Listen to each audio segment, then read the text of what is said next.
అందరికీ శుభోదయం. DIIs news ఛానల్కి స్వాగతం, సుస్వాగతం.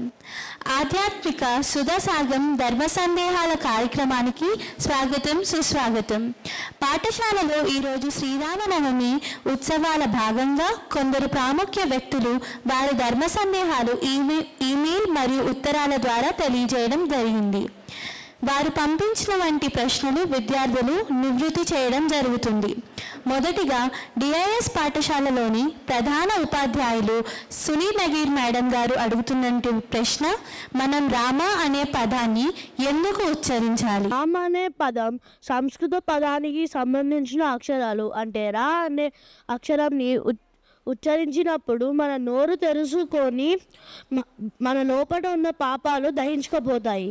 అంటే మా అనే అక్షరంని ఉచ్చరించినప్పుడు మన పెదాలు మూసుకుపోయి బయట ఉన్న పాపాలు మన లోపలికి ప్రవేశించలేవు.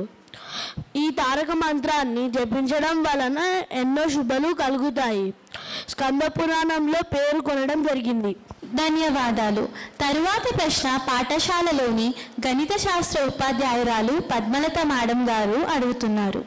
రామాయణం అంతా పగలు ప్రతీకారాల యుద్ధాలే కదా, రామాయణంని ఆదర్శ గ్రంథం అని ఎందుకంటారు? రామాయణం అంతా పగలు ప్రతీకారాలు అని ఎవరు చెప్పారు? బాలకాండ తీయండి, ఎవరు మీద పగ తీర్చుకున్నారు? అలాగే అయోధ్యకాండ తీయండి, పగలు ప్రతీకారాలు ఎక్కడున్నాయి? రామాయణం మానవ జాతిని ప్రవర్తనను నిర్దేశించే గ్రంథం. యుద్ధం అంటారా?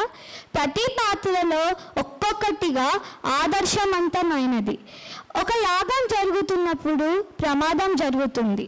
ప్రమాదాన్ని తాను నివారించగలడు, మహారాజుగా తెలపాలి. రాముడు పగలు ప్రతీకారాలకు దూరంగా ఉంటారని ఒక ఉదాహరణ. ఒకటే బ్రహ్మాస్త్రం వేస్తే మారీషుడు, సుబాహుడు వాళ్ళ పరివారం అంతా నాశనం అవుతుంది కదా. కానీ మారీషుడిని ఒక బాణం వేసి పక్కకు పంపిస్తారు. ఎందుకు? మిగతా వాళ్ళైనా బుద్ధి తెచ్చుకుంటారని. సుబాహుడిని చంపుతాడు, వాయువస్త్రం వేసి చెదరగొడతాడు.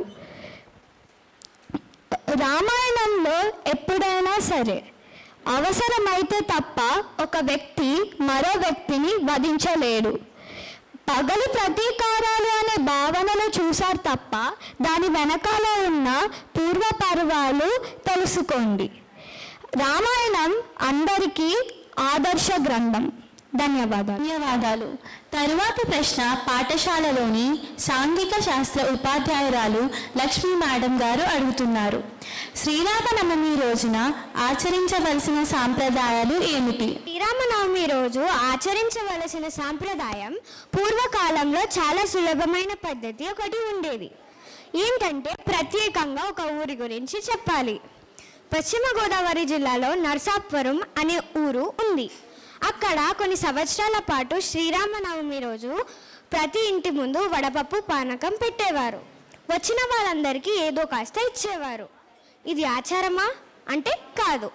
శ్రీరాముడికి చక్కగా ఆరాధన చేసుకొని పంచిపెట్టేవారు. శ్రీరామనవమి రోజు రామాయణంలోని మొదటి పేజీలో ఉన్న శ్లోకాలు చదువుకోవాలి. అలాగే శ్రీరాముని జననం, సీతా కళ్యాణం పారాయణం చేసుకుంటే సరిపోతుంది. ధన్యవాదాలు. తరువాతి ప్రశ్న పాఠశాలలోని ఆంగ్ల ఉపాధ్యాయురాలు తులసి మేడం అడుగుతున్నారు. రామనవమి అంటే సీతారాముల కళ్యాణం జరిగిన రోజా? దీనికి ఆగమశాస్త్రాలు వివరణ చెప్పాయి. ఆగమశాస్త్రం ప్రకారం ఏ రోజు స్వామి అవతరించాడో ఆ నక్షత్రం తిథి అనుసరించి ఇత్యాదులను అనుసరించి ఆ రోజున ఆరాధన చేసి కళ్యాణం చేయండి అని ఆగమశాస్త్రాలు చెబుతున్నాయి. అలా అని కృష్ణాష్టమి రోజున కళ్యాణం చేయరు. దీనికి మరొక కారణం ఉంటుంది. ధన్యవాదాలు. తరువాతి ప్రశ్న తెలుగు ఉపాధ్యాయురాలు సుమలత మేడం గారు అడుగుతున్నారు. రామకోటి రాస్తే కలిగే ఫలితం ఏంటో తెలియజేయండి. రామ అనే నామాన్ని రాస్తూ వెళ్తున్నట్టయితే ప్రతిసారి ఆ నామాన్ని ఉచ్చరిస్తూ ఆస్వాదన చేస్తూ రాస్తే ఇది మన లోపల ఉన్న నాడీ వ్యవస్థను శుభ్రపరుస్తుంది. అలాగే మన ఆలోచన విధానం మారుతుంది. మనకు పుణ్యం లభిస్తుంది. ఇందుకే రామకోటి. నిజానికి దీని ముందు ఏం చేర్చాలంటే శ్రీ అని చేర్చాలి. రామ్ అనే శబ్దం గురించి తెలుసుకున్నాం కదా. ఇంత గొప్ప శబ్దం ముందు శ్రీ అని చేర్చడం చాలా శుభప్రదం. అందరికీ ధన్యవాదాలు. ఈరోజు పాఠశాలకు ఉత్తరాల ద్వారా పంపించినటువంటి ధర్మ సందేహాలకు సమాధానాలు ఇచ్చినటువంటి విద్యార్థులకు, అలాగే పాఠశాల యాజమాన్యానికి అందరికీ ధన్యవాదాలు. మీ అందరికీ మరొకసారి శ్రీరామనవమి శుభాకాంక్షలు.